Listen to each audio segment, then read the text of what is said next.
안녕하세요 여러분. 오늘은 분노 극복을 위한 10가지 방법에 대해 이야기해보려고 합니다. 분노는 우리 모두가 가끔씩 경험하는 자연스러운 감정입니다. 그러나 분노가 격렬해지거나 지속되면 문제가 될 수 있습니다. 통제되지 않은 분노는 관계를 손상시키고 건강 문제를 일으킬 수도 있습니다. 그래서 오늘은 분노를 극복할 수 있는 효과적인 방법에 대해 알아보려고 합니다. 첫 번째 방법은 자기인식 연습입니다. 언제 화가 났는지 인식하는 것이 분노를 극복하는 첫 단계입니다. 화가 나기 시작할 때 신체적, 정서적 반응에 주의를 기울여보세요. 두 번째 방법은 숫자를 천천히 세어보는 것입니다. 화가 순간적으로 발생하면 큰 사고와 실수로 이어질 수 있습니다. 그래서 화가 난 상황에서 잠시 벗어나서 마음속으로 1부터 10까지 세어보고 크게 심호흡을 해보세요. 세 번째 방법은 분노 유발 요인을 식별하는 것입니다.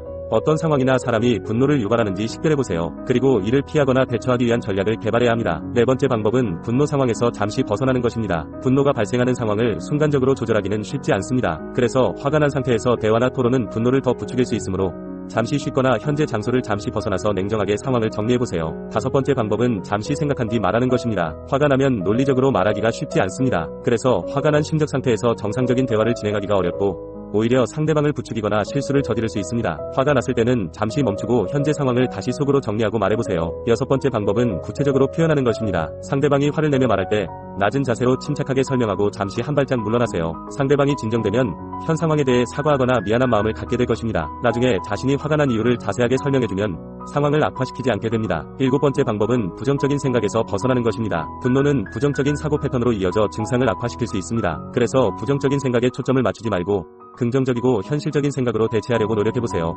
긍정적인 변화에 초점을 맞추어 더 행복함을 느끼고 싶은 부분을 찾아보도록 합시다. 여덟 번째 방법은 참지 못할 때는 자리를 피하는 것입니다. 화가 나서 도저히 참을 수 없고 대화를 지속할 수 없는 상황이라면 무조건 자리를 피하세요.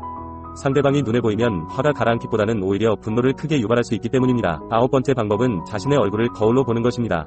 화가 난 자신의 얼굴을 직접 들여다보면 찡그리고 인상 쓰는 자신의 모습을 발견하게 됩니다. 이것은 자신을 객관적으로 보게 되는 계기가 되어 화를 진정시키는 데 도움이 됩니다. 마지막으로 열 번째 방법은 전문가의 도움을 받는 것입니다.